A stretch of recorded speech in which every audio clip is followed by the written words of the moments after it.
Madam Tessie. We appreciate you. It's always a delight to have you on this our segment in the evening as well as tomorrow morning. So good morning. I'm sorry. I'm saying good morning as if I'm I'm in the US. No, I'm not.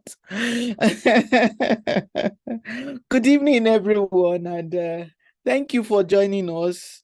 Thank you for being with um, our institute. It's always a delight when we see people that yearn for knowledge. We want to upskill ourselves and we want to get to know what is happening out there. And we appreciate you. We will not take it for granted that you left everything. Some people are partying this evening, and Friday evening is usually for us to 17:59. That is where people go to. But you are here. We appreciate you. And God bless all of us. So this evening, we are going to go straight into the discussion. We are going to meet tomorrow again. We're going to meet again tomorrow. But for this evening, it is for those of us that are fellows and doctoral fellows. Fellows and doctoral fellows. And we don't take it for granted that once you want to be a fellow of the Institute, you need to be a step, a jump ahead of others. And that is why we decided to say, for you to have left everything and be here shows that you really take the Institute seriously, and whatever knowledge that we are going to get, we are taking it seriously. So on this note, I wouldn't want to waste our time. We will go straight into the discussion. And please, if you can see my slide, don't talk. Just give me a thumbs up. Give me a thumbs up. If you can, I want to see that in the chat room. In the chat room, I can see someone giving me physical thumbs up. No wahala. Chief Efe, yes, thumbs up. So if you can see my slide, just give me a thumbs up. Digital thumbs up. Gloria, I can see you. Ambassador John Pedro, thank you. So if those people can see me, I'm sure that others can see me as well. So thank you, Ibrahim, and everyone. Now, let me put us at peace. Salamatu, thank you. Elavina, thank you. That means everybody can see me. Lovely. Now, I want to reassure us, this is an adult class. And in adult class, Baba no dey fail. All answers are correct, please. There's no right or wrong answer. Out of nonsense, we have sense. And when we are in adult class, make sure you listen, learn to unlearn, and relearn. That is why we are here. 2, break into my transmission. There'll be no power failure. Okay? Break into it, but just give me a chat in the chat room, then I'll tell you to come on board. So what do we want to discuss this evening? We are going to talk about developing executive presence in the workplace. A fellow is an executive. You can't take it away from us. If you have a doctoral fellow, people expect so much from us. So why should we talk about executive presence? Ademola Koko, do you have something for us? You have your digital hand up. Okay, thank you. People expect so much from us. You can't go out there and say, I'm a fellow of this institute. I have a doctoral fellow. There'll be so much that people expect from you. So how do you now develop that executive presence so that people will know and you will show as well that you are there and you are there for a purpose and for people to know that you are worth being called a fellow or you are worth having the doctoral fellow. That is why we are here. We want to separate the boys from the men. We are going to have another topic tomorrow morning, like a sequel to this. So that is why we are here, separating the boys from the men. So let's quickly move on and see what we have.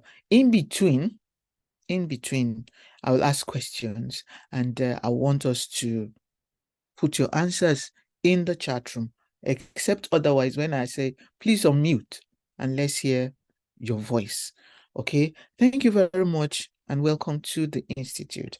This is why you are here, and there's no other place to be on a Friday night.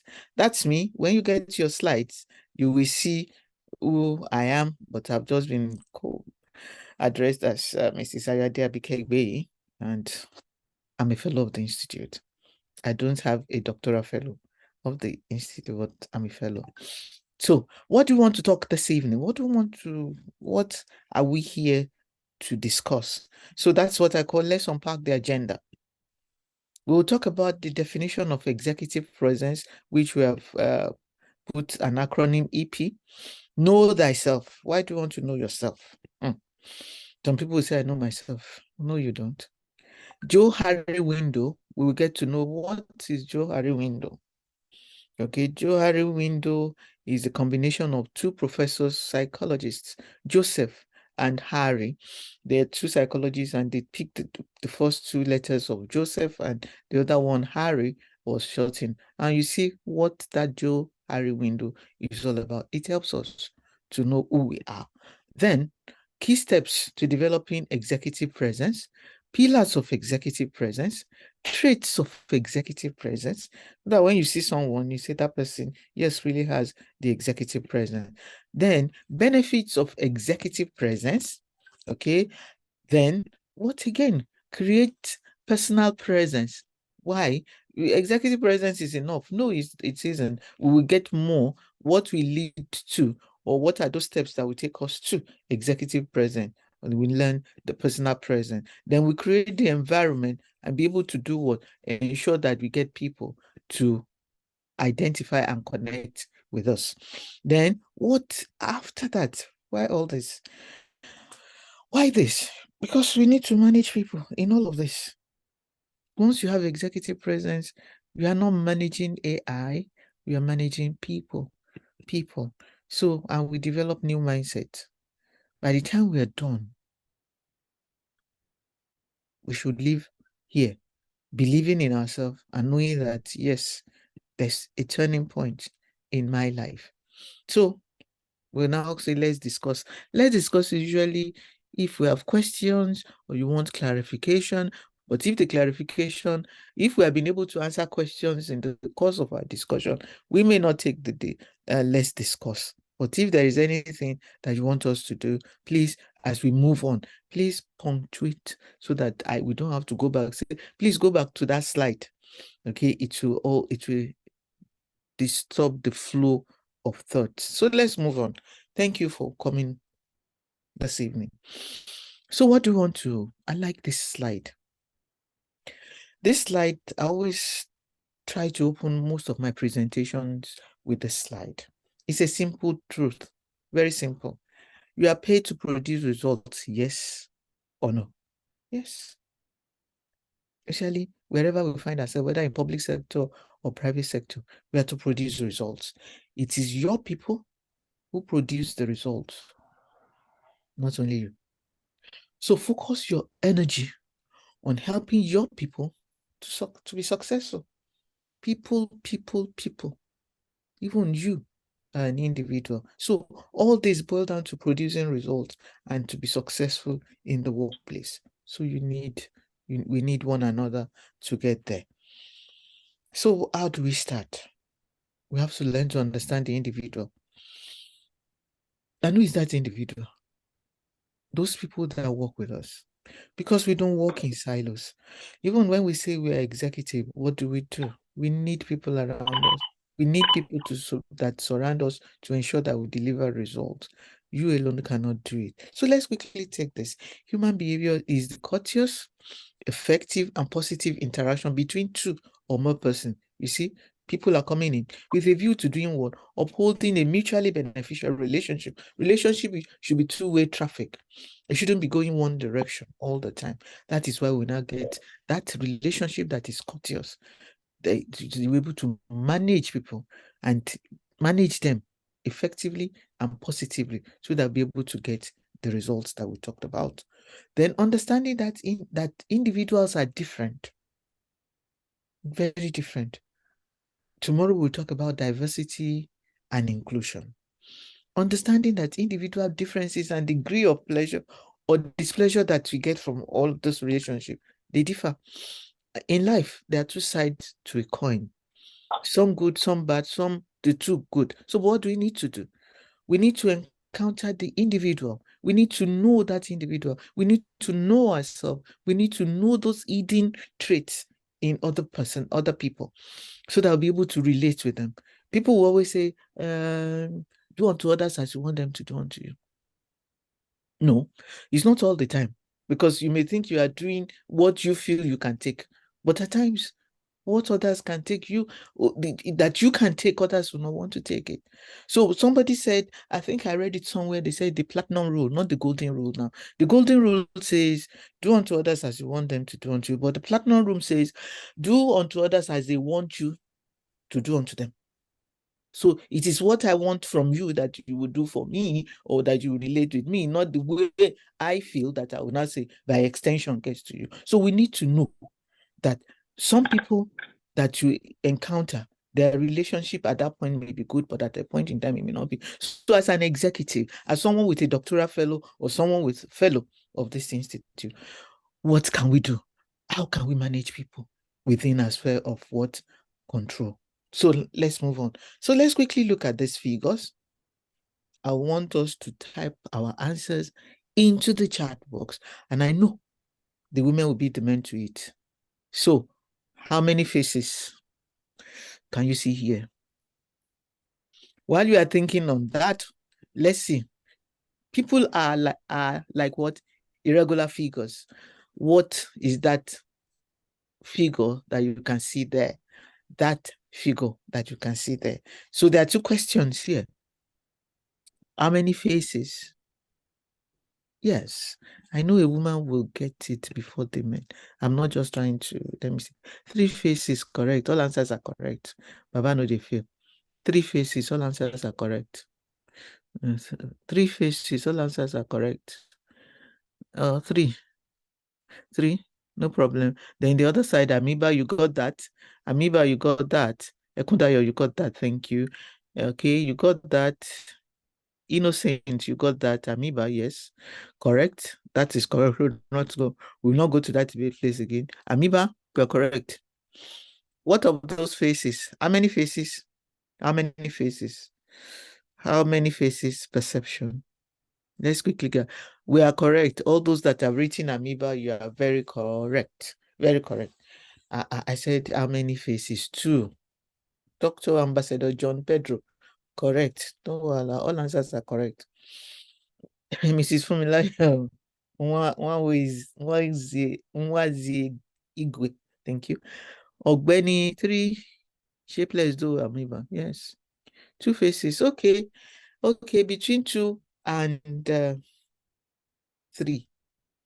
1, 2, 3. Me, I can see 4. 4 faces. Use the nose, all the noses that you can see there, to determine the number of faces that you can see. This is the white one. I know you can see my cursor. Then the black one coming this way, that is 2. Then that is another one. Then this is a white one that is just evolving.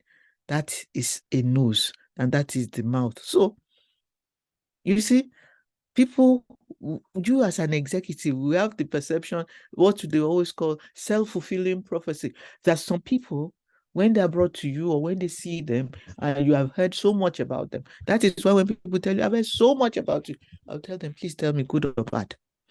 Okay, so when you talk about self-fulfilling prophecy, people will always say, oh, good you are, good you continue to be. Some people will be, bad you are, and bad you continue to be. So whatever they have heard about you, they have that perception in their mind that there's nothing that is good that will come from your tent. So let's look at it, that whatever it is, those who said 2, correct. Those who said 3, correct. I mean that I said 4 with the other one evolving. Let that person, let those people that we are relating with, let them evolve to be better people, and not let us not have what we call the self-fulfilling prophecy. Thank you very much for those who have answered the question 2, 3, and amoeba. We are right. So what is executive presence? So first, define what presence is all about. Presence is hard to define, but we know it when we say it. How? At times when we walk into a room, or somebody walks into a room, not those for those who are in my generation, I'm still young though, remember the joy girl, those who are head turners. No, when they come in, it's not that they turn heads or whatever for whether they're beauty or whatever, but something in them draws people close to them, or people want to engage them in their discussion. And so when someone walks into a room, people step aside and heads turn, not because of beauty or dressing or whatever. They just feel that there's something this person has. You want to engage them, you want to include them in your discussion, you want to include them in your conversation. That is what we should step out from here doing as a fellow of this institute, as a doctoral fellow of this institute. Let people warm up to you that there's something here that we are going to share, or something around us that we are going to add value to the people that we meet in the course of our journey, or whatever that we find, wherever we find ourselves. So conversations open up to them, to include them. They are in charge of themselves and in any situation. It reminds me of when we were in the primary school. So those of us that attended Awolowo School, not the new generation of children that A is for apple. A was not for apple in our time, but I won't tell you what it was for. But when these people come, they are in charge of the situation. So the situation when we were growing up was that our teacher could come in then and said, "You were going to have impromptu quiz, essay, debate, and all those things." And you see some people, they're ever ready. And that is what executive presence is all about. One day you can find yourself somewhere and the lot falls on you to either give a vote of thanks or to say something. They believe that you have it. Especially when they see, they may not even see your CV. They may not have read your CV, but that confidence that you have, that I am a fellow, I have a doctoral fellow, you will be in charge of any situation. Nothing will catch you unawares. You will be like the scout. You will be like the scout. Be prepared. So what is it? Why do we need it? Why do we need executive presence? And how to get it? So let's put in the chat room. Why are you here? Executive presence. Executive presence. Executive presence. So why do you need it? 2 or 3 words to make us know that yes, you need executive presence. Your time starts now. Why do you need it? Hello? Type into the chat room. The first person will get something from me. Let's see. You will get it virtual. Don't worry. One, somebody's here. Let's see. What's up, problem? For me, Layo. Thank you, Alabi. To be more knowledgeable and become an expert. Yes, innocent. Yes, to lead others, to motivate others. Thank you. To create more impact, recognition. Lovely. Thank you very much. I love that. Let's leave it at that. Somebody, let me quickly take this so that person will not say I disrespected. To be respected. Okay, to be motivated. Okay, now. Thank you for that. Thank you for that. So why do we need it? Let's see 1 or 2 of the reasons why we need executive presence. So before we go into that, what is it? What is executive presence? Is the ability to act decisively. 1. 2, with dignity. And what? Having the quintessential elements of leadership. Act with dignity and with those elements, good elements of leadership. Those are the 3 things that we need to have the executive presence. So those with executive presence will do what? They work well under pressure. Even if the pressure is much or the stress is much, they are still in control. They communicate clearly. They have confidence. They have capable persona. Capable persona is what that people will look up to you, that you command respect, you have what it takes to be able to lead them to the promised land. They believe that you have what it takes for them to listen to you.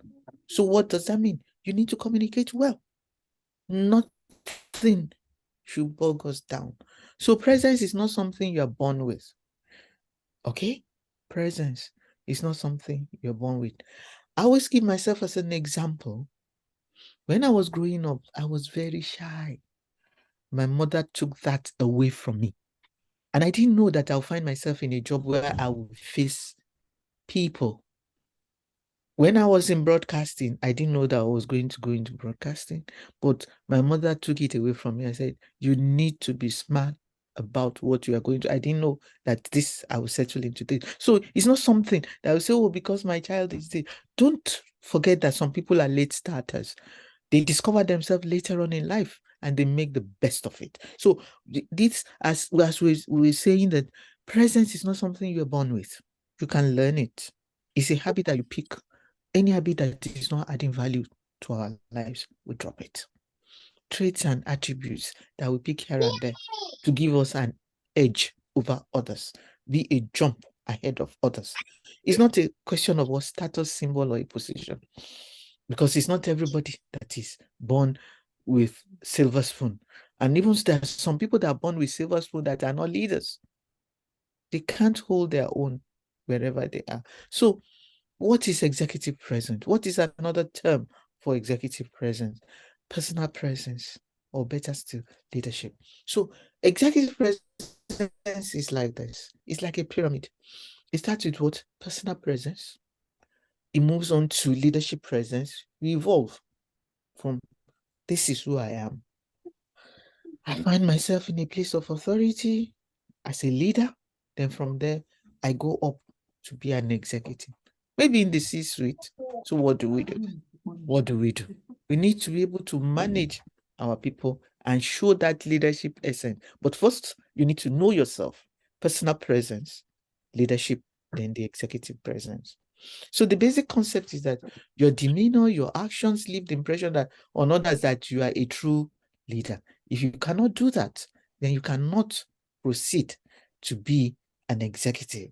You cannot defend the the certificate of a fellow or a doctoral fellow. So most importantly, executive presence is a skill, not a trait. It means that something that can be cultivated, or you can build, or you can develop, or you something that you feel, okay, I have this. What other skills do I need to get there? And that is what executive presence is all about. So let's quickly see. Okay. I can't seem to hear any longer. Okay, that's Catherine. Okay, that's not for me. Okay, how do I now? Let's look at know thyself. Know thyself. The illiterates of the 21st century are not those who cannot read or write, but those who are not ready to take actions to improve their lives. These are the illiterates. Those who sit in their comfort zone and feel that I know it all. No. Once you are in your comfort zone, I don't want to venture out, you will not evolve. So no one is too beaten down, too old, or too anything else to bring in what? A self-improvement program. Once upon a time, we were told of one professor, the first time he stepped his feet in a school was when he was 16. I think he said he started primary school at the age of 16. And before he died, he became a professor. So for whatever it is, let's venture out of our comfort zone and learn self-improvement program. And that is the essence of why we are here tonight. Willingness and willingness alone is a total price for the ticket. You have to be willing. We have to step up to be able to get there. So you need to understand your leadership style. Wherever you find yourself, be able to show that you have something that will make you to be ahead of others. So identify your what? Emotional state. Anywhere you are, nobody can get you annoyed. unless you allow that person. And that is what we call emotional intelligence. You need to manage your emotions and be able to get there. Nobody can get under your skin unless you allow that person to. Nobody can make you slap someone unless you are willing to. We are not boxers. That two different people that get into the boxing ring and start beating each other. No. Manage your emotions and you get there. But those who are doing those boxing, what are they doing? They're doing that for money.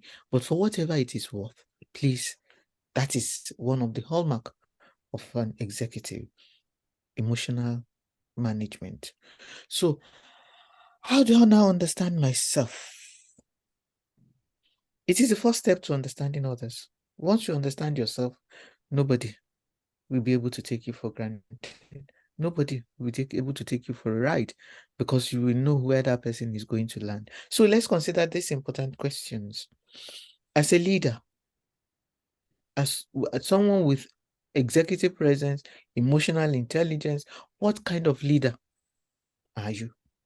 Ask yourself, what kind of leader am I? One who helps others solve problems? So that when people come to your desk or when they see you, they believe that their problems will be solved. They believe that they have reached the last bus stop. A leader who gets people, or a leader who helps people get along. And what is that? Someone that when people come to you, their problems will be solved. They know that getting to you, that is it. The problem will be solved. It doesn't necessarily have to be a problem. They want to discuss with you. They believe that you have something for them, that you are going to add value to their lives. So how do others see me as a leader? What are my goals? What are my purposes? What are my expectations in working with a particular team, or the team that you find yourself, or the organization you find yourself? Tomorrow we're going to talk about a little bit about team working. Now let's quickly look at Joe Harry window.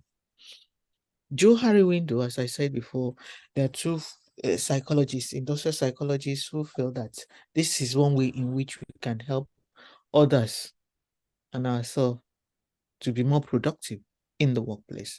So there are 4 boxes there, what we call quadrants. But on top of the quadrants, we have self up. Then on the left-hand side of the screen, we have others. So yourself and others are the areas we are concentrating on. So in the 4 boxes, we have box 1. We have what we call known and known. That is self, what is known to you and what is known to others. Box 2, which we call the blind area. What is unknown to you, that is self, but known to others. Do you believe that some people can read you more than you can read yourself? 3, what is known to you but unknown to others? Then box 4, what is unknown to you and unknown to others? So let's see the breakdown of this in the next slide. The first box, as I said before, known.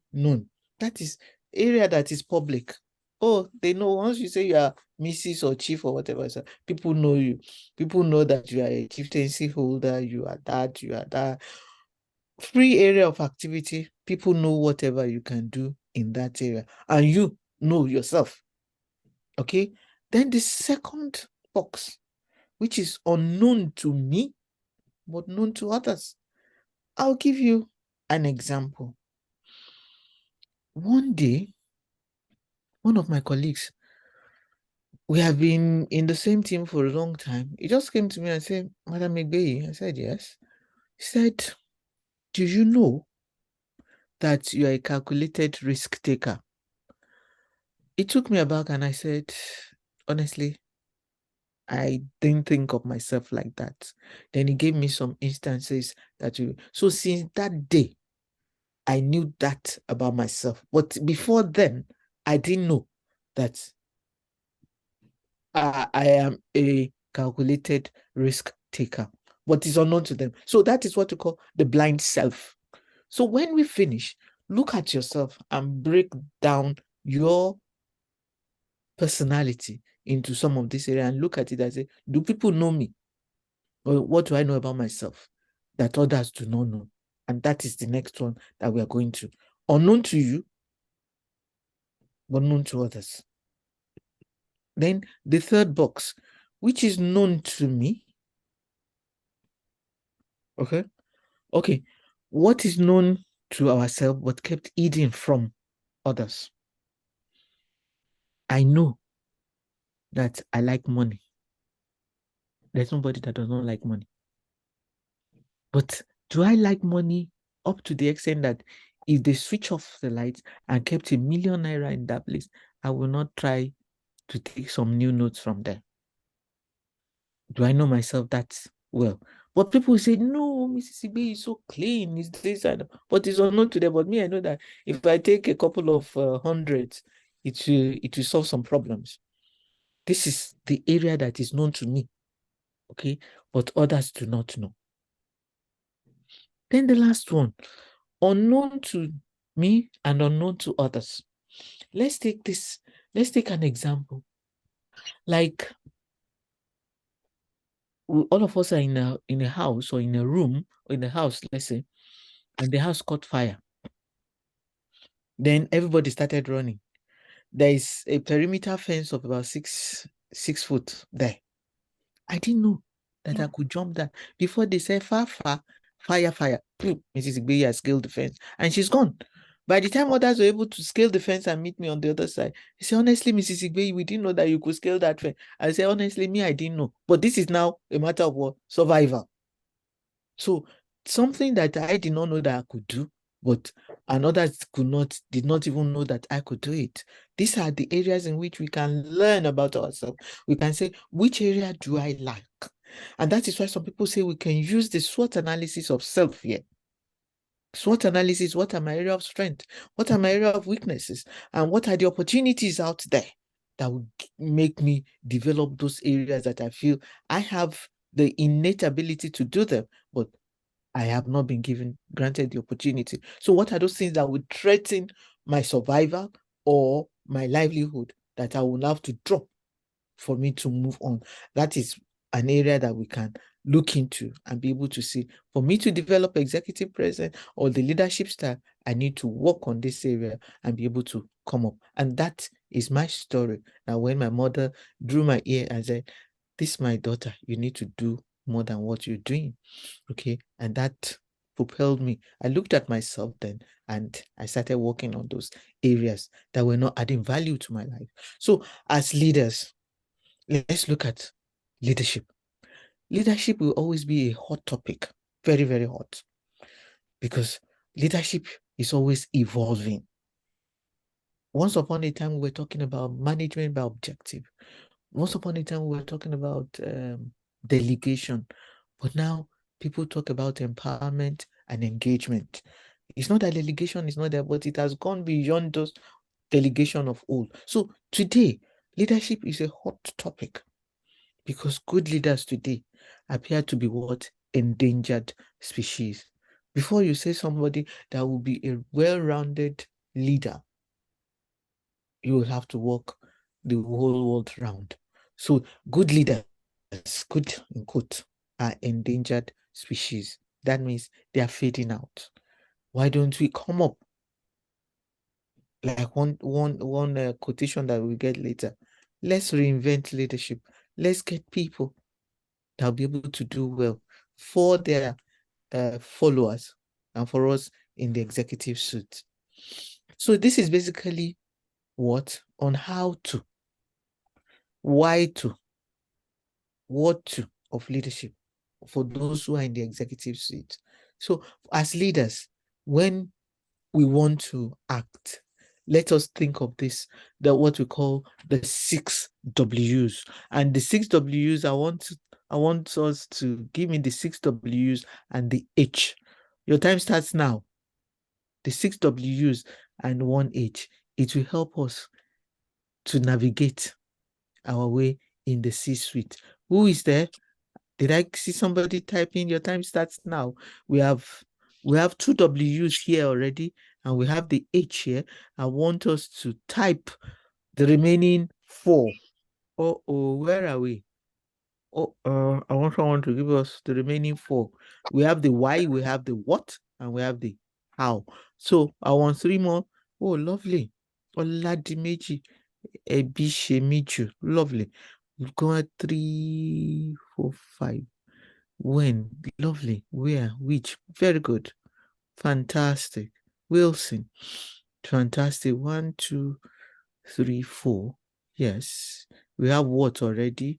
We have why here. So you have 2 there. That is Oladeji Ebishemiju. You have added 2. So we have how already. Let's see when is already there. Where is already there. Which? Thank you. Then we have that. Whom? Thank you. Fantastic. Fantastic. That is good. And who? So these are the things that we need to know. We need to know them, and we need to manage this, and to help us to navigate our way in the C-suite, the corporate suite. That is what the C is for. Okay. So as leaders, remember, leadership is something that is the next level after personal presence. Okay. Leadership essence and leadership presence and executive presence up there. Thank you for those who responded. So what I said earlier was that for you to have executive presence is something that you can learn. Not everybody is a born leader. When a child is birthed in the delivery room, I say, oh, thank God you got a leader. Got a leader? What makes you feel that child that is there, even if the child is born into the royal family, does it mean the person may grow up to be a leader? Not necessarily. So you cannot determine that a child is a born leader. So not everyone is a born leader, but everyone can develop the leadership skills. Everyone can benefit from using them. So you cannot say, oh, he's a born leader. Okay, no. I can get, by the time you see the pictures of leaders that have passed, you see that most of them came from humble beginning. Thank you for Jaguno Adebayo. Thank you. Okay, you see that some of them came from humble beginning, and they started from humble beginning. They were born in one corner of the world that nobody knew them, but they became leaders. Okay, so if you want to become a successful leader, and developing an executive presence is very essential. So you need to be able to get it well and get it right. So look at these leaders that we have their pictures here. Thatcher, my great uncle, my granduncle, Abraham Lincoln, Mother Teresa, Reagan, and all of them. You see that before they were just the children of a farmer, the children of somebody, or the son of somebody, or whatever. So if your action inspire others to dream, learn more, do more, and become more, you are a leader. These are part of what you need as an executive to get there. And you're on the right track with this doctoral fellow and fellow of the institute. So, but everybody can improve their executive presence with what? Focus, practice, and your change in attitude. And what do we need? What are those things that we need? We need these 7 attributes. Okay. These behaviors, emotional intelligence, we mentioned that before. And anywhere you see any book or any write-up on emotional intelligence, please go into it. There are 4 areas, and they're simple, and they will help us to identify who you are. Public speaking. You cannot be a leader without knowing how to speak. Even if it is in your native language or whatever, you have to have public speaking. And it takes what? Practice. Practice. Know that I have a deficiency in this area, and I'm a leader, or I'm aspiring to be a leader, and I'm moving towards the executive suite. How do I manage that? So we need to communicate, to connect. Connect with you. Connect with people that will deliver the results. Only you cannot. And quiet confidence. Like our native people always say that empty barrel makes the most noise. If you have so much loaded, you will deliver, you just be delivering results. It's not you delivering the result, but the people that are assisting you to get there. You have to be a person of integrity. When you say let your yes be yes and your no be no. And when you say good morning, people should not go to the window to check whether it's afternoon or night. They believe you. They believe you. So develop a signature style. Signature style in the sense that what do people know you for? Good things. If they say we have heard so much about you, don't shake. No shaking. That it is bad they've heard. Just say, oh, I hope they are good things. And the person so honestly, what we have a style of what integrity, trust, a team player, everything. Learn to be what a leader. It is a skill that anyone can learn.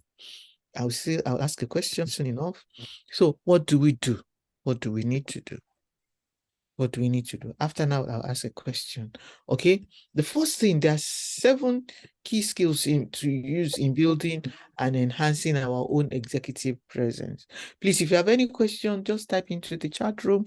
I will attend to it immediately. The first thing that you do is that you have a vision and articulate it well. Where are we going? Where are we going? Am I going to lead the way? You know, at times, you may throw in something that will make you to bring out the best in others, those who will help us to deliver. That is the story of one team. They were to dig a trench to the river. And they told them that with the number of people in that team, they don't need more than 2 hours to get to the sea. So the leader of the team said, oh, we are digging south or to the left. Let's say to the left. This is left. To the left. And they continued. By 3, after 4 hours, they were still there. There's somebody in his right sense said, climb a tree. There was a tree nearby. He climbed the tree and went and saw that the sea is to the right. And he shouted, stop.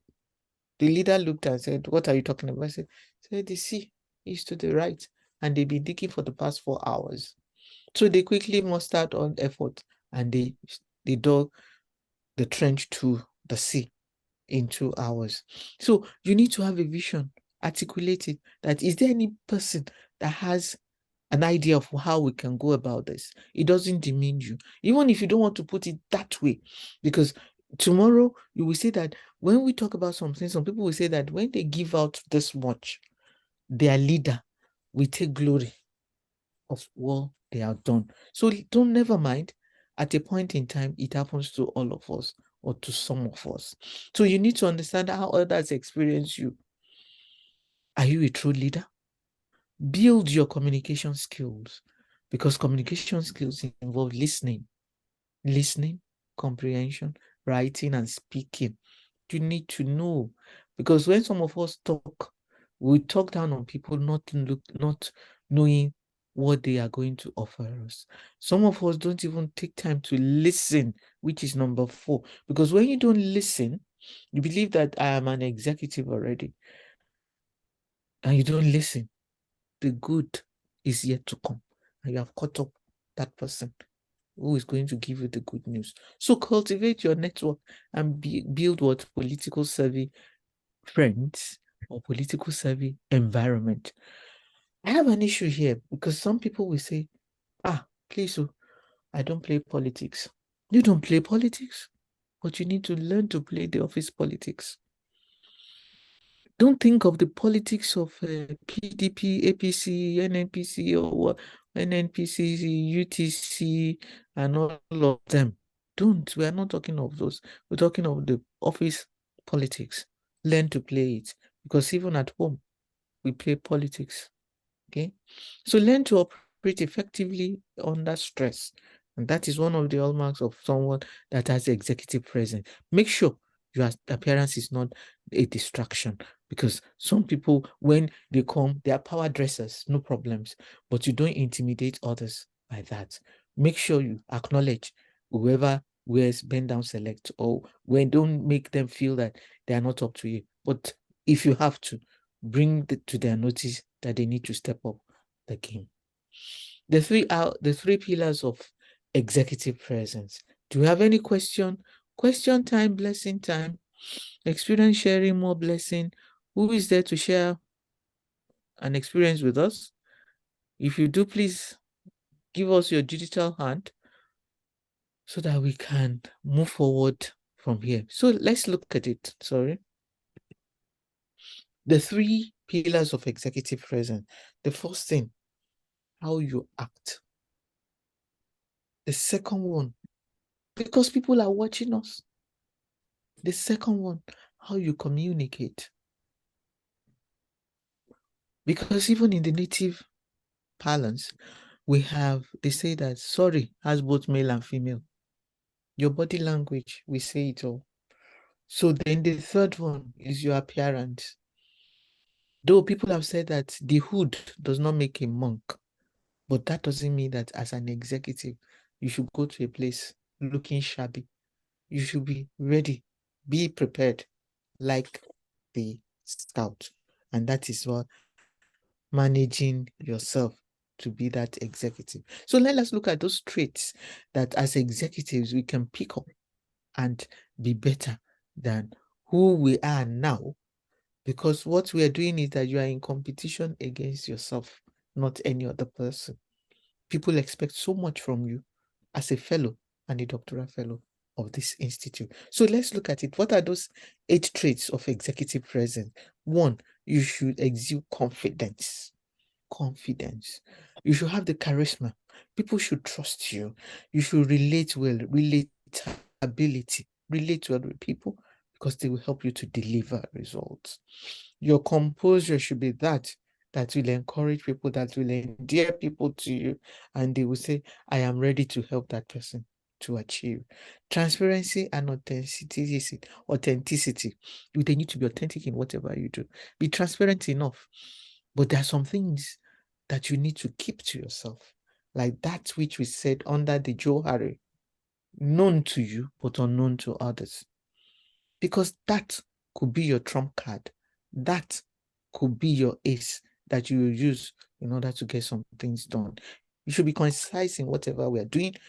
Please, some people, they find joy in hearing themselves speak.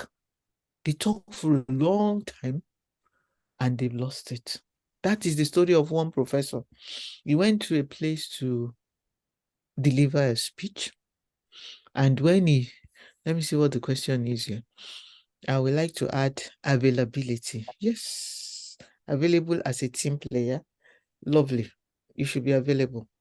Fantastic. I appreciate that. But that can also come under relatability, because when you are relating to people, you are there with them. Okay. I'll also add availability. Correct.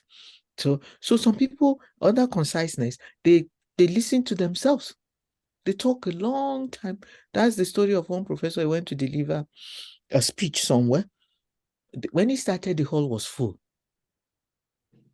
But because he was speaking too many English, too much, that people would needed to get their dictionary to understand what he was talking about, and he was speaking for a long time. By the time he finished, he did not finish. By the time he got halfway, he looked, the hall was half empty. By the time he finished, there was only one man left.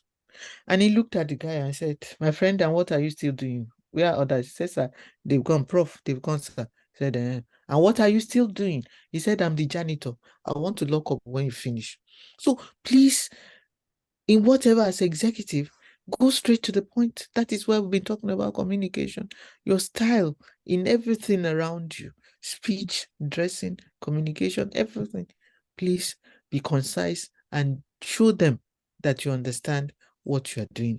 So leaders will command what respect in different ways, and executive presence is much more the same. While executive presence is a skill that can be learned, there's certain traits that can help us undoubtedly. So, benefit of executive present, be present. Like what someone said, he said, availability. Be there for them. Be present. And that being present is what? Listen. Be present again. Act decisively. Third one, empathize. Feel for them. Feel what they're feeling. Put yourself in their shoes. Then empathize. Show. Say it. That I know what you are feeling. And show it. Not just show it. Not just say it and do something else. You find yourself as a lone ranger. Executive presence wants all of us to be together within the team and be able to help one another. So it gives room for employee morale, or those who are working with us. There'll be low turnover rates, high productivity rates, awareness of necessary changes.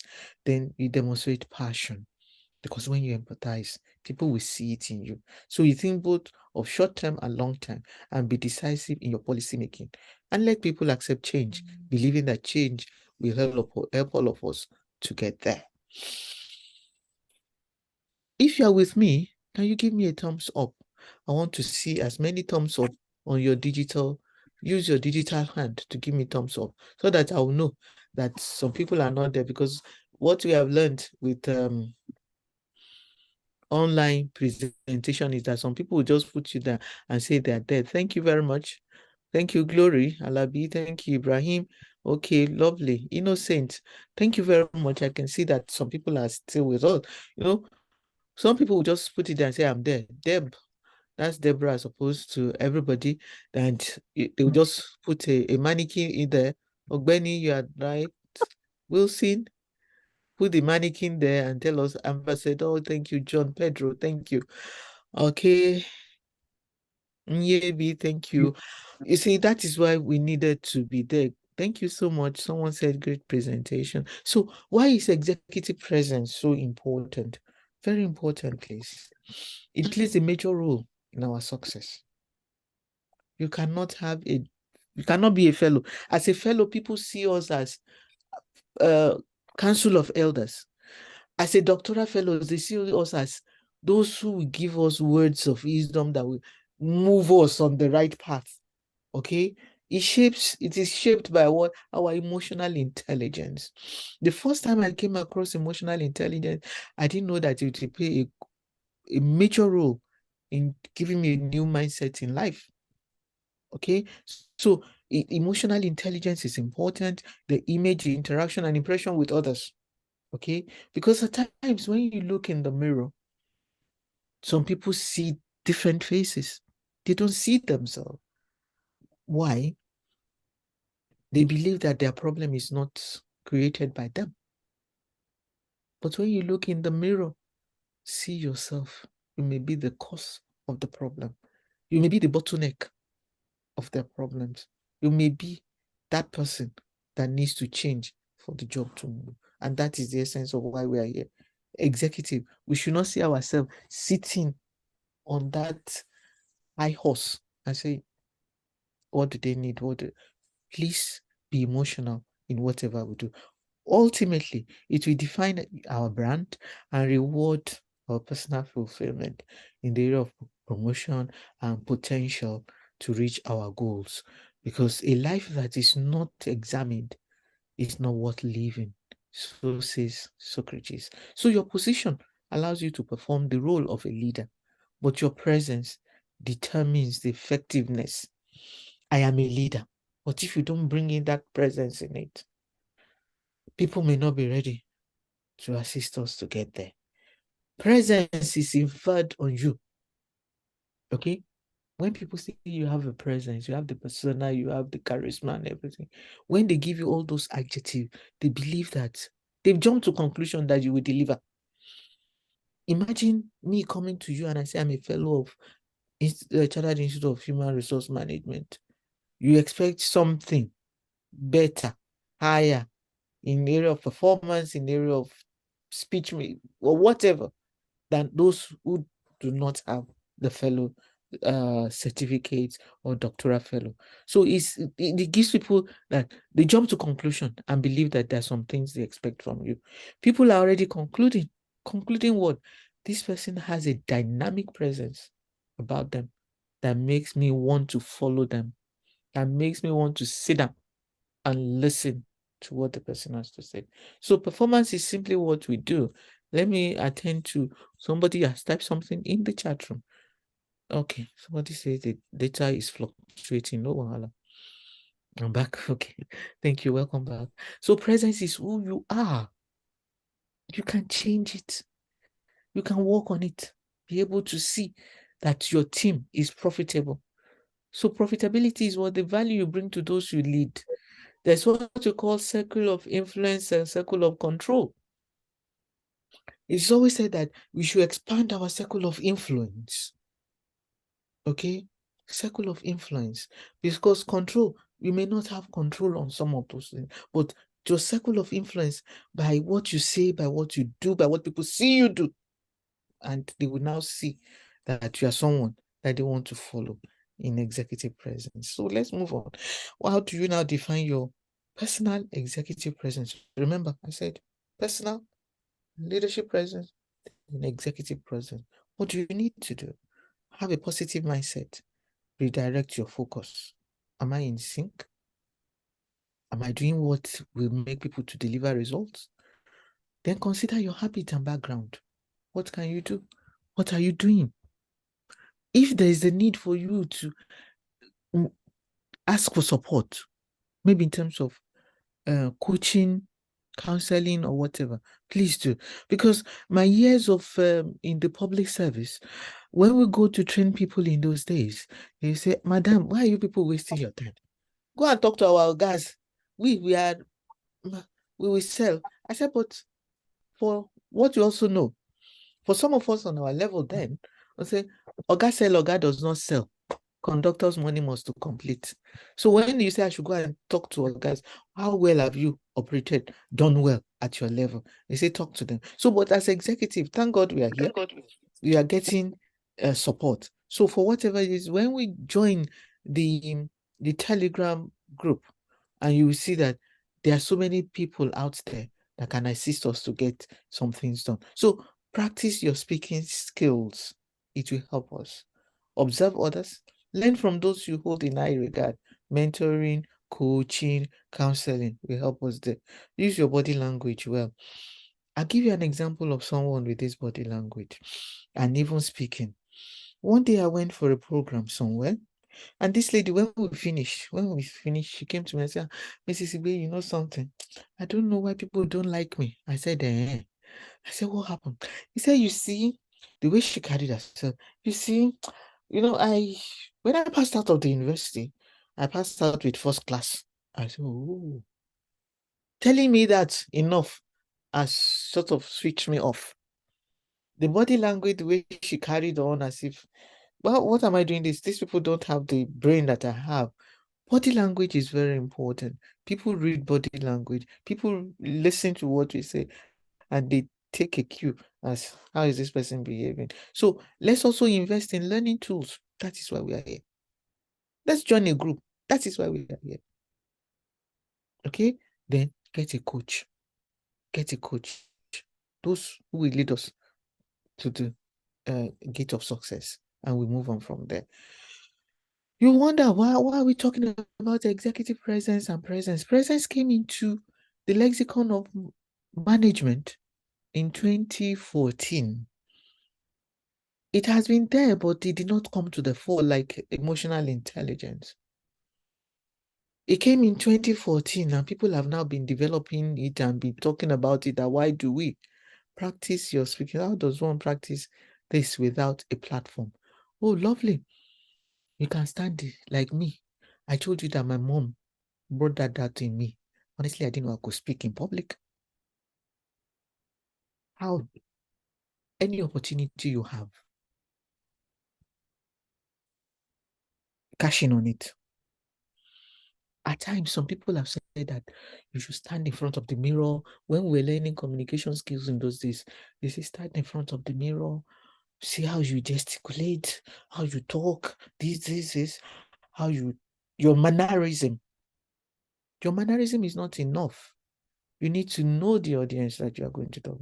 Some of us immediately want to go and talk butterfly. butterfly in our stomach. Once you know your audience, you'll be able to get it done. One trick that we were taught in those days was that imagine yourself, just close your eyes. If we don't need a platform now, imagine yourself one of the best days of your life. Was it on your wedding day? Was it the day you passed out of the university? Or the day your first child was born? The happiness you got on those occasions will propel you to start talking in public. Then the second thing that you need to do, and it worked for me, honestly it did. The second thing that you need to do, look at your audience profile. Who are the people that I'm going to talk with? Who are the people I'm going to have a conversation with? What do? You put yourself out there and be able to. If they are the people that would want jokes in between, give it. If they are the people that you don't have to speak Queen's English though, if they are the people that will want you to do something, okay.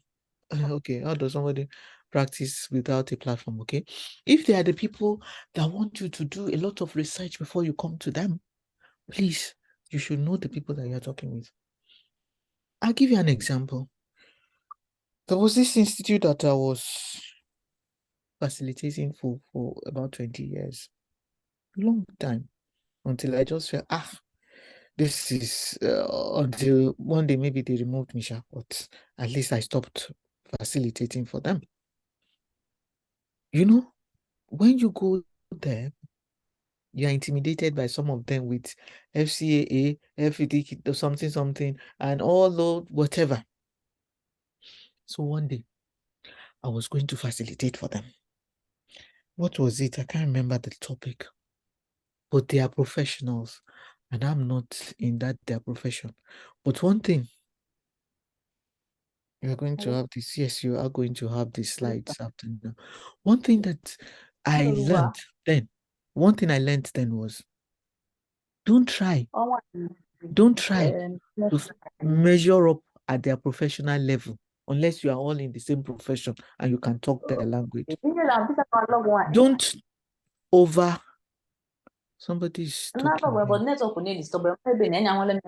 Please, who is that? Please, Okoma, can you mute yourself? Oh boy, Okoma, can you mute yourself, please? Thank you. Mute. So so that day I was going to talk to DGMs, GMs, and whatever. They quickly called me and said, Mrs. Igbeyi, you've been giving people this topic, you've been talking to our people under this, and these are the profiles of the people that you are going to talk about. I said, no problem. Are they not human beings? They are no spirits. They say, yeah, they are. I said, fine. I said, please get there in time. This is luckily I had a small to get like what my Hausa friends would call Ganina Zua. It will go. At least if you drive your, what is that they had that time? Jeep 4x4. Me too. My own to get will also get me there. So I got there. By the time I got there, I was able to park my small car, real small then, into a space. I saw Prado, whatever, Pathfinder, all these things. I said, no problems. So I got there. I didn't try to measure position with them. I went there with what I had. And I had when we finished, some of them gave me their cards and said, Madam, please, we need to talk. I said, no problems, call me. This is my card. I'm just simple me. And that was what we did. So what you need to do is imagine yourself, as we said before, the best day of your life up to that point, and be happy from the inside. Prepare yourself for what you know and get to meet them and deliver, and you get there. So if you want to talk about that, there are programs on there are training programs on facilitation and presentation skills. You can do well to learn some of them. There are also programs on communication, but whatever it is, put yourself out there and learn. So, as I was saying that personal presence got into the lexicon of management in 2014. So personal presence can help us get a date, a mate, and anything. It can lead you in a meeting. You can help you lead a meeting, movement, or organization. Personal presence. People believe that you have something to offer. It involves what genuine character, you, relationship on water, the know-how. It is not who you are, but how you are, how you present yourself and how you act, how you relate with people. It is that how that will determine your personal presence. To work on the how do I get there? How do I get people to do what I need to do? It is very important. In essence, executive presence is the level of your ability to lead a group, and it is measured by their likelihood to do what? Follow you and know that you are leading them well. And that reminds me of what we used to, when the era of MAMSA, of Professor Jerry Gana, he said, when you are a teacher, teach well. If you're a director, direct well. And I added, after reading out all those, do this and do well. And I said, if you're a thief, uncle, thief well.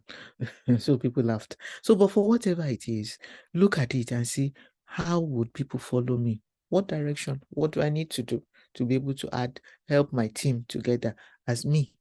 How? The how helps your executive presence. So now, how do we now develop the capability? How do you now build the capability to do that? And that is what does it look like? And where do we start? How does executive presence, can EP restore poor perception about leadership? Yes. Especially when you come across a demoralized team. Yes. Yes. Remember, we've been talking about coaching, we're talking about mentorship, we're talking about counseling. Yes. Yes. Poor perception. Once you lead the way, you act. Remember, we said what? Act decisively, speak well, and be able to lead them. They'll believe, and you show act. Those the definition of presence that we had earlier on in one or two the earlier slides. Decisively, the quintessential essence of a leader. Talk well, and that's what we've been looking at. So how do you now build capability? What does it look like? The future is about nurturing. Nurturing who? Those demoralized team members. Those demoralized people. That is the essence of executive presence. So that you'll be able to show them, demonstrate to them that leadership skill is in everyone and is for everyone. Make them realize that that seat is transient. Any one of them can find themselves on that seat. And you want to leave a legacy that it is not the seat, but who you are and how you relate with them. Provide an enabling environment for what? For flexibility and change. That is how you build capability. Then where does it start? It starts with you. That person in the mirror. That is the story of one group, or those who, they said that one religious group like that, their leader, they wanted to teach them a lesson. He said somebody was dead and they brought the big man to church. Let's say church now. And inside the coffin, that when they would do, what do they call that thing? They do lying in state. Okay. Everybody will look into the coffin. What their priest or pastor did was that in the coffin, he put a mirror. It wasn't a big man. He put a mirror. I said that the big man was there. So by the time they peep, you see your face. So when everybody had done the what do they call, lying in state pass, he now went to tell them that what he was going to say that day is for the man in the mirror. That is everybody. So where does it start? It starts with us. It starts with you. in the classroom, like we're talking today, in the workplace, whenever we return, and our leadership attitudes and behaviors and qualities that you come along with. So I'm staying ahead of the game. Be a jump ahead of others, because some people will come in tomorrow, they'll be members, they'll be associates, some will graduate and whatever. We're not talking to them. We're talking about the people that determine, people with vision of where the organization will go, people that will run with the dream when we are not there. Okay, so how do you now manage executive presence? You will develop what? A trust-based relationship with your team members, and you inspire tired and skeptical partners to run the last mile to finish the marathon. Because if you don't do this, if you don't have a relationship, a trust-based relationship, you don't work in teams, you don't inspire those who are tired, then you have issues in when it comes to succession. And that is why most of Nigerian organization, or no, let's say one-man business, die when the owner dies, because they just believe in the short term. They don't look at organizations like Guinness, or businesses like Guinness, not organizational businesses like Guinness, Heineken's, KFC, which one again? All those ones. The people saw beyond themselves, and that is part of it. I know some of us are working in one-man business or private or family business. How do we assist them to get to that desired done? Some of them don't give us the opportunity, some of them do, but we need to be able to show that we know what we are doing to take them beyond what they are seeing.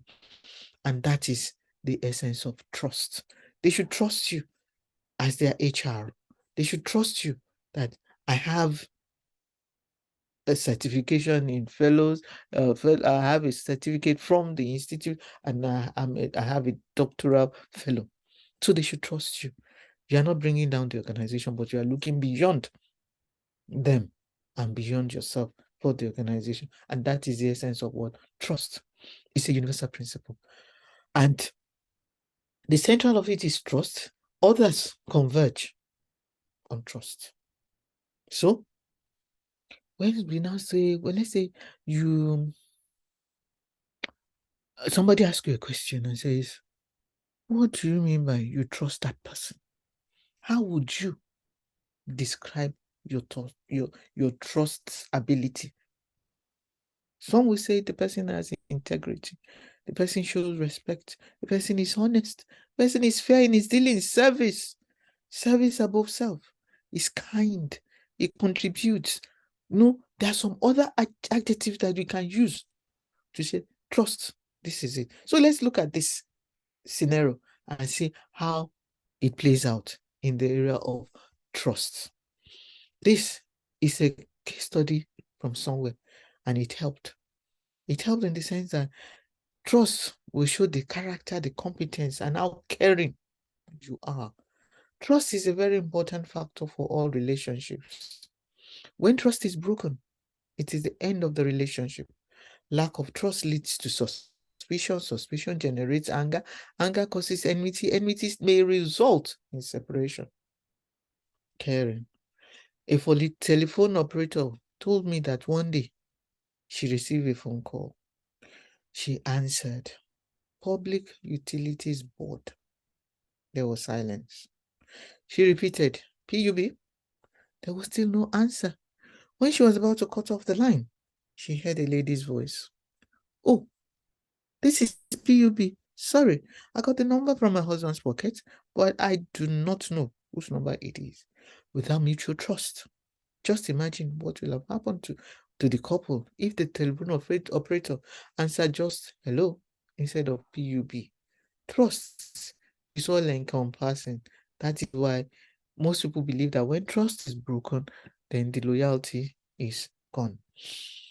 Before we end, remember the following.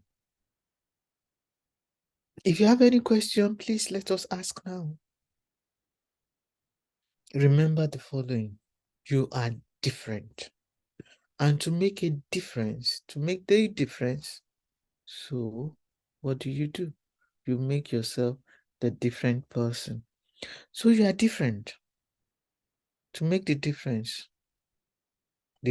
must be you.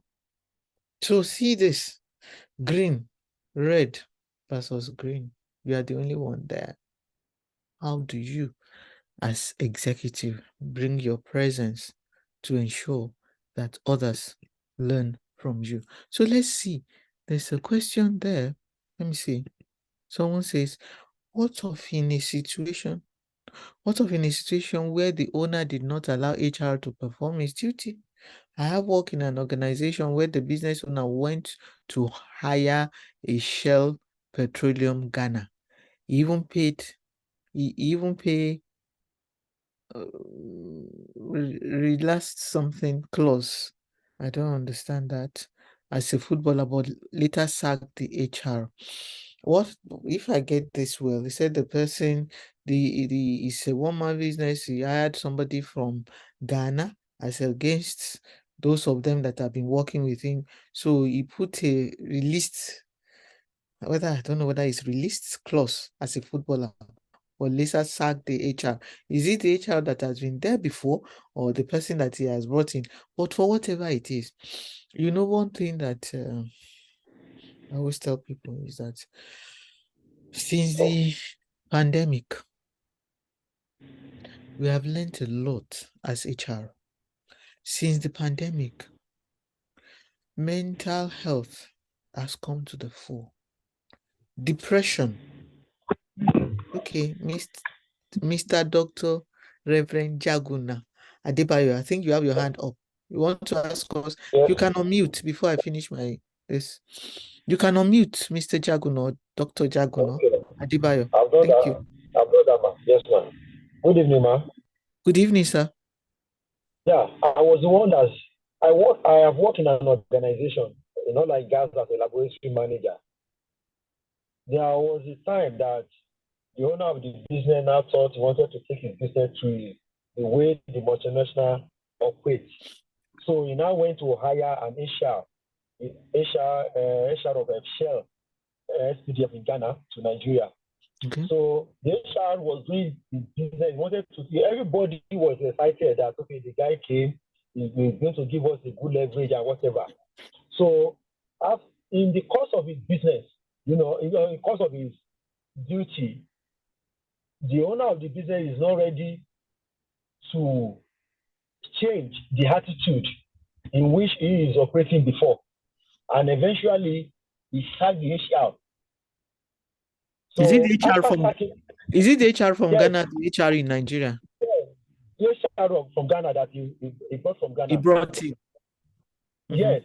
When he did not allow that guy to perform his duty as at when due, and then the guy now started threatening him that he's going to resign if he doesn't allow him to work. So in this situation, when you were talking about a one-man business, so in this organization that I was then, if you go for a leave 1 month and they don't have any cause to call you back to come and perform on duty or the owner will sack you. So what is his own mentality is that for you to have gone to the leave and you don't have any other say that they could not call you back, it means those people in the office can perform their own duty. So a job that is meant for like 6 or 10 people, we now left like 4 of us work doing that job. And then in the same job, this is a oil marketing in Papa, and I was in library manager then. So we only know the time we are going to office, but you don't know when you are going to close. At times you'll be on duty for 4 days, 5 days. At times a vessel will come, we'll go to IC for sampling, and then we might not finish that sampling in 1 day or 2 days. By the time you come back, you do analysis, and then all sorts of. And then the paying peanuts. The HR now come up with another paying strategy, but it's not ready to change. So it frustrated the HR to the extent that the guy resigned and left Nigeria. So in fact, it got to a situation that everybody has to leave that organization, for the band is not ready, he's not even ready to change at all. Which is better. He only care about his own profit. Taking care about the welfareism of his workers is second to none. So in this situation, what would the HR do? in such a situation. Okay. Thank you very much, Mr. Jaguno Adebayo. Yes. We appreciate you. Can you please mute your mic now? Let's take. We said that what the pandemic has taught us. Before I go to Dr. Efe Erapo Tobo, what the pandemic, that is COVID, has taught us is that mental health is very important now. In those days, it used to be work-life balance. And now people have gone beyond work-life balance. They say mental health, and people have brought it in, and people are working with it. So when we say that the man brought in people from the outside, what we do, especially for one-man business, there's little the HR will do. Very little. Unless the owner of the company knows what he wants. That was why I gave the example that some owners of private one-man business, when they die, their businesses almost collapsed, or not almost collapsed after them, because these are the examples that we used to talk about Udutola tires, all the empire of Abiola and some others. When they die, they don't give the opportunity, because some of them, one, they don't allow you to have unions, and when you say whatever, they tell you can go, this is my business. But if the person that is the owner, has the knowledge that he wants the business to go to succeed him, to business to live after him, he should be able to give that. But when the HR sees that all efforts to make the person change will not, please, and it's affecting your mental health, please move. Because some people will say, that at least I'm going somewhere. I leave the house in the day and I go. You have to be alive. Like I always tell people that for those of us that have entered the aircraft or the airplane to somewhere, when the mask drops, they always tell us, take care of yourself before you take care of the other person. That means you first. You need to be alive in order to be able to carry on those duties, and in order to be able to carry on your duties as a family man, or even for yourself in life. So if there is the opportunity that you can move, please, without jeopardizing the organization you're moving from, please move. Because as HR, the crux of the matter, the whole problem of the welfare of the staff rests on your shoulder. If there is anything, they say, go and call HR, go and call this, go and do that. So HR, we need to be able to manage the welfare of our people as well as your own interests when the one-man business refuses to understand. Now you got somebody from Ghana, the person did not stay. That's the problem. People will feel that Nigerians are not up to it. They bring expatriates, and those expatriates they are beds of passage. They collect whatever and they move on. But when the people are Nigerian, they just say our Nigerian people are not good. But for whatever it is worth, once it's affecting your mental health, please take a look. Take a good look and see whether you should continue with that organization. Okay? Then, please, I know most of these private organizations, they don't allow their staff to go on training. If not, as HR, you could bring in somebody to say, okay, all of us will be at the training to tell us, to make us realize why and how we should manage the organization with the owner in place. I went for one program, one organization, I won't mention the name. The woman will say, they want to eat my money. This company I inherited from my mother. Da, da, da, da, da. And I told her, I said, Madam, you're not the only one in this business. If you don't train your people well, if you don't treat them well, they will go. And you pay them pittance, they will do a shoddy job. And your warehouses will be filled with your goods and nobody will buy because it's of low quality. Of course, and that was what happened until she stepped up. And as you rightly said, they're just thinking of themselves. But as HR, let's see how others we bring to the table to the owner and say, these are other organizations that are in the same business with us. and they are doing better. He may tell you, say, go and join them, but you have done yours as HR. So please, let's see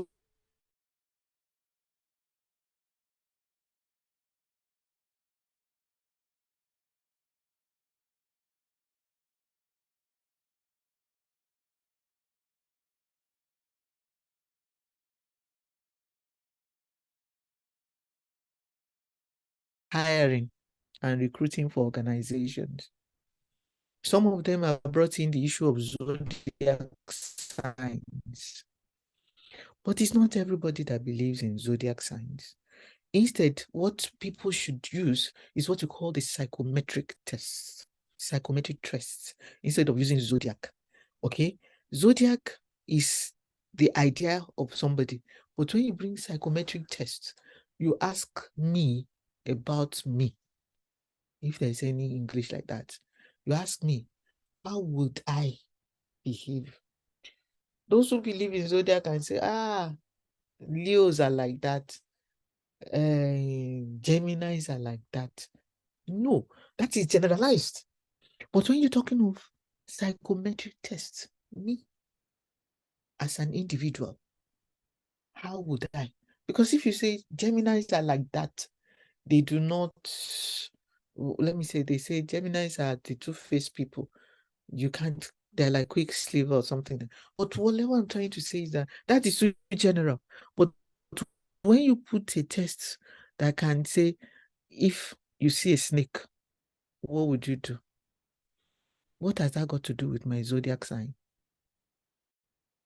It talks about my reflex action. It talks about who and what I would do. But over the years, thank you, I have come to accept that experience and situations bring out the leadership in us or whatever, or the leader in us. This, of course, is actually educating me to be more assertive as a leader. So for whatever it is, please, for those who believe zodiac signs work and it determines our temperament, it's the same way that those who have talked about the disc personality, those who have talked about the emotional intelligent personalities, those who have talked about there's one other one. So it is the individual you are relating with. Remember, one of the earlier slides said the individual. Don't let's use zodiac. I don't know how it works for them. It may work for some people, but it will not work for everyone. So what do we need to do for everybody? Success and people. Everyone who succeeds does so through relationships with people. Nothing in this world is ever created, built, produced, amassed, fostered, distributed, or utilized without the support of other people. That shows that human beings, not zodiac signs, will help us. So we need to manage our people. Lead by making others to be powerful. Remember, there's so many competencies that we can learn and take examples from. One of them is this high performance development model. There are eight, somebody has something for us on the topic of discourse by Adebayo. HR employment should have a term of reference. Yes, some of them have terms of reference, but they still saying it. Again, as HR, if you must fire them, then you must have a replacement available. Not in all cases. At times, if the person decides to fire you and he goes before whatever, you will retire him now. No, you won't. Vacuum created by sacked staff who may be rude to HR will not help the organization. We are talking of HR firing someone, but supposing the person decides to go. And at times, let me shock you. There are some people that we call as backup. Before you know it, the backup is even gone before the person that is backing.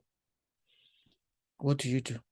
In a situation where the HR is just particular about achieving organizational goals and neglect things that has to do with the staff welfare, what should one do?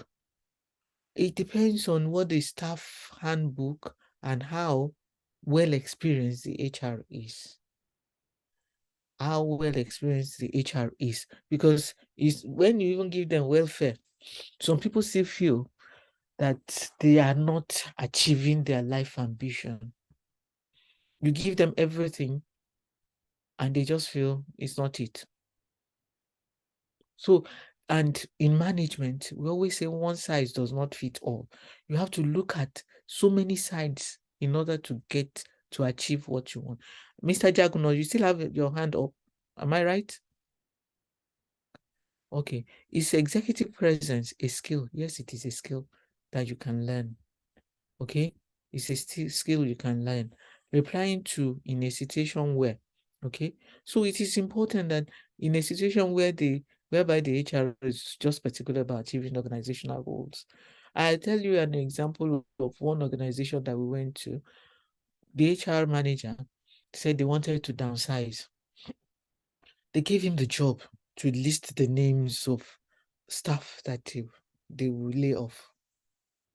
When he finished compiling the list and he presented it in management, the following day when they were going to post the list, his name was number one. So what do you say? So neglecting organization, neglecting other things and trying to make sure organizational goals are achieved. Yes, that is what he's signed for. And that was why I said, if he feels that his mental health is not in place, he should move without destroying where he's living. Training, retraining, and good welfare package, I believe, will bring out the best in any staff. But unfortunately, most private business owners are only interested in maximizing profit. What is the way out? Even if it is blue chip company, they have their handbook. They have what you need to do in order to get things right. And most of these blue chips company, what do? They always tell you that we give little for you to do more. And when they set targets, nobody set targets for you that you accomplish in a short period, in a short term, so that after which you now use the remaining period to laugh. What would you now say about work from home? So the way out is that you give everybody their job schedule, you give them their work plan, you give them what they need to do, their goals that they need to achieve within a period of time, which will also be assessed. Okay? Performance management, not necessarily performance appraisal. When you say you manage performance, each step of the way, you are monitoring, you are giving the person close marking, okay, and let them achieve. Key performance indicator, key results area. Some of these we need to break down for those who are working, those who are doing the job, so that they will know what they need to do. Then someone says, there's no organization that will know how to not to make profit. They will make profit, but what is the welfare package? What is the safety procedure? What is their security? Some of these private people, what do? They make sure that their organization are not unionized, so that they'll be able to. If you feel it's not good enough for you, give yourself a timeline. Give your people the opportunity to express themselves. And if they don't want to stay, let them go. Okay. So please, what are the most basic steps for putting a standardized HR procedure or model for a private African business like the one mentioned above? You see, the good thing is that HR, we are part of the policymakers, we are part of the boardroom. That is why we call the C-suite, the corporate suite. Okay, we are in the boardroom. When we are there, there are some people that will support us unless the private business surrounds himself with his family members and you are the only outsider. That's when you cannot achieve. But when he's surrounded by other people from outside, maybe one or two of his family members are there, some of those people from the outside will support some of your laudable ideas. You need to give them the way others are doing it that are better than what you are doing. And once you're able to tell them that if we do it that way, we will get higher productivity from our people. I'll give you an example.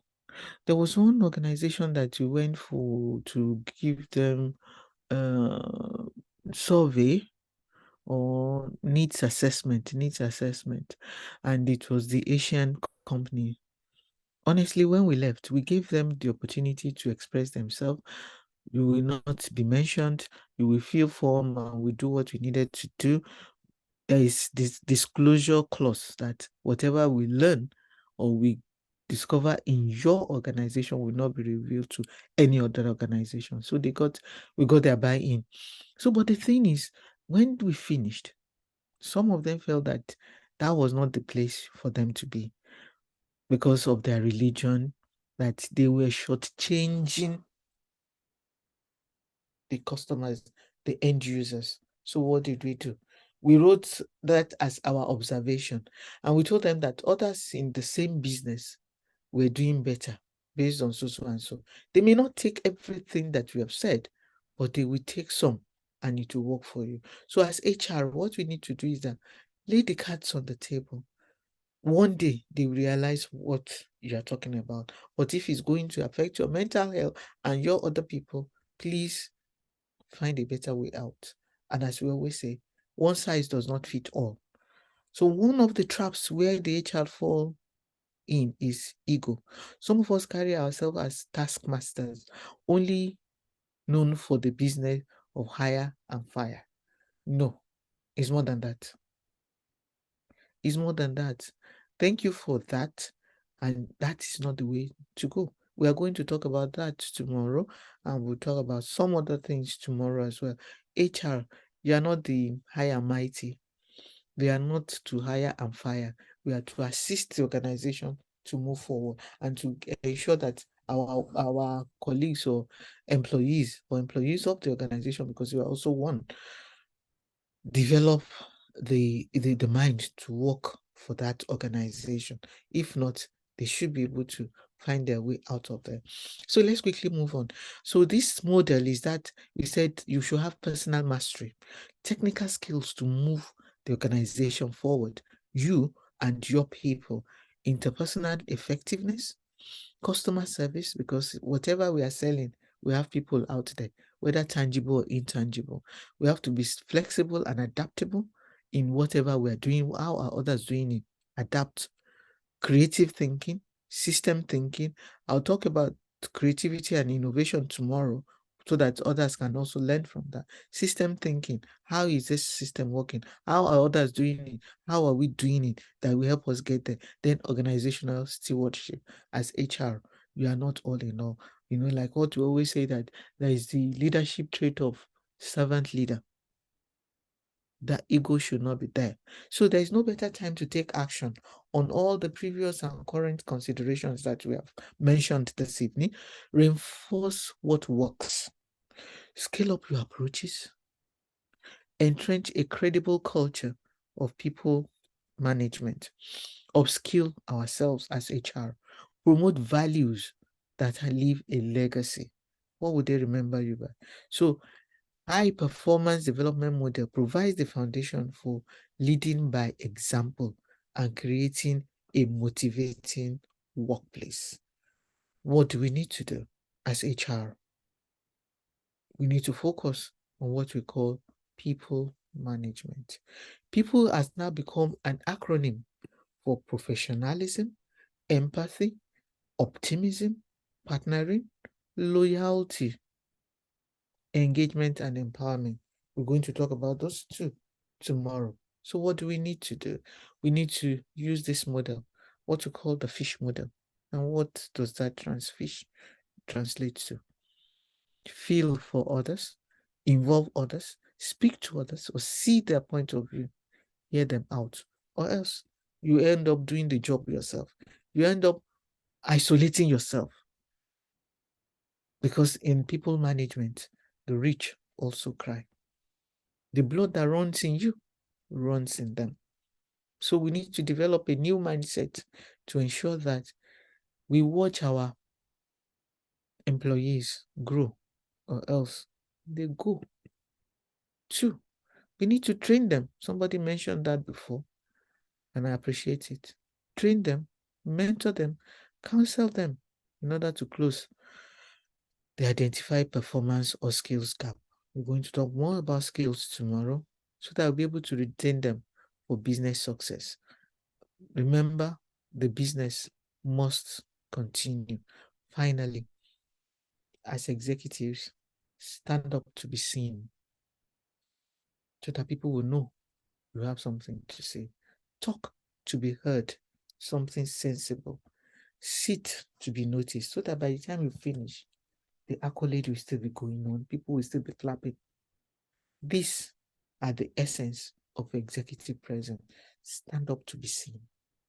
No matter your physique, tall as me, short as me, talk to be heard, sit to be noticed. For life isn't about finding yourself. Life is about creating and recreating yourself.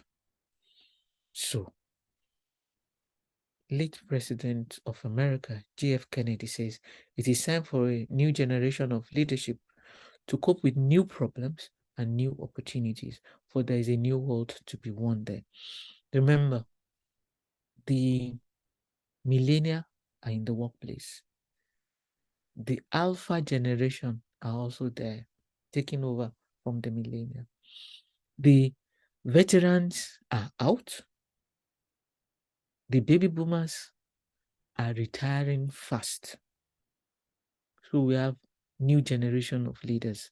So we need to reinvent oneself, which requires what? Focusing on what is around us, learning to capture the essence of an observation so that it can be transferred to a new set of skills. It consists of what? In showing a better way. By what? By example. So as HR and those of us that are here tonight, remember, the first impression is a lasting impression. Remember the 1 minute elevator opportunity. If someone tells you, tell me something about yourself in 1 minute, that means we are moving in the same elevator from floor 1 to 2. Between floor 1 and 2, you will have, maybe that is the point where you meet your, what we always call our destiny helper. Don't waste it.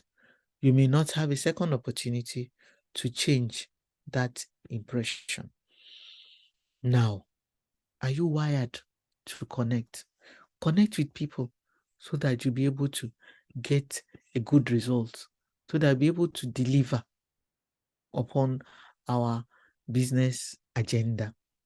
So, are you wired to connect? If you are wired to connect by what we have said today, give me a thumbs up in the chat room.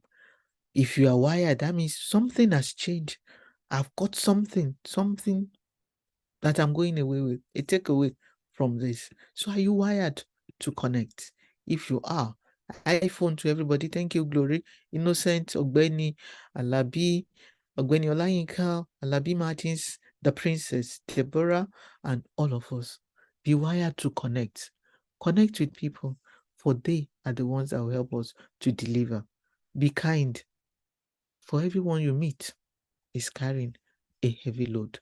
Everyone you meet, Mr. Kondayo, yes, Oluwakemi, Friday, thank you. For everyone you meet has a heavy load. So, are you ready not to sink the organization? Are you ready to swim along so that the organization will be set up for success? Yes. If no, if yes, put in the chat room. For the race is won by those who are prepared. And the best way to prepare for the future is to invest in it. And that is why we are here today. We are investing in the future. And that is why we decided to leave our Friday night to get here. So thank you for listening. And we have everybody that wants to connect. We want to ensure that the organization is set up for success. Let us set up ourselves for success as well as for the organization. Then we stop here. And if you have any question or anything that you, okay, there's Chris Owi. I think you have a question for us. If you do, let's hear. If you feel that there's something that you want to share with us and you feel the time is fast spent, can we get the question tomorrow morning? If not, let's get Chris to ask his question. Chris, are you there? Chris, are you there? Okay, so you will get the slides. I don't know whether the recording will be given to us, but you will get the slides.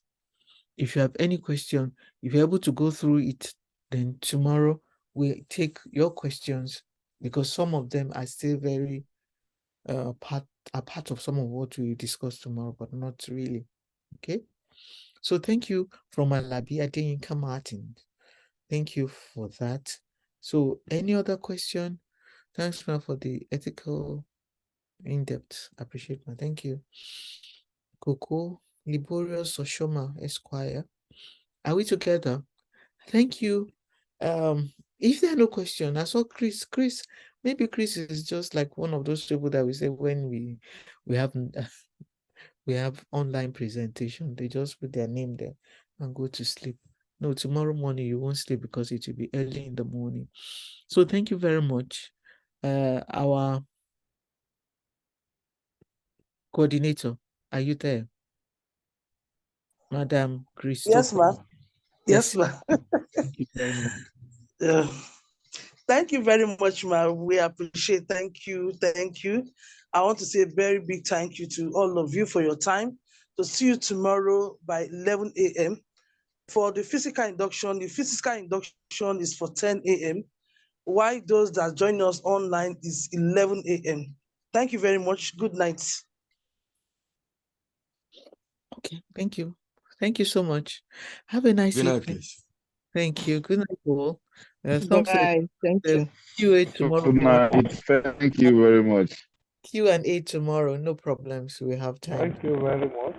You're welcome. Thank you. Thank you. Good night. Thank you. Good night. Thank you so Thank much. you very much. Thank you. Good night, sis. Some people are still in the office. That's nice.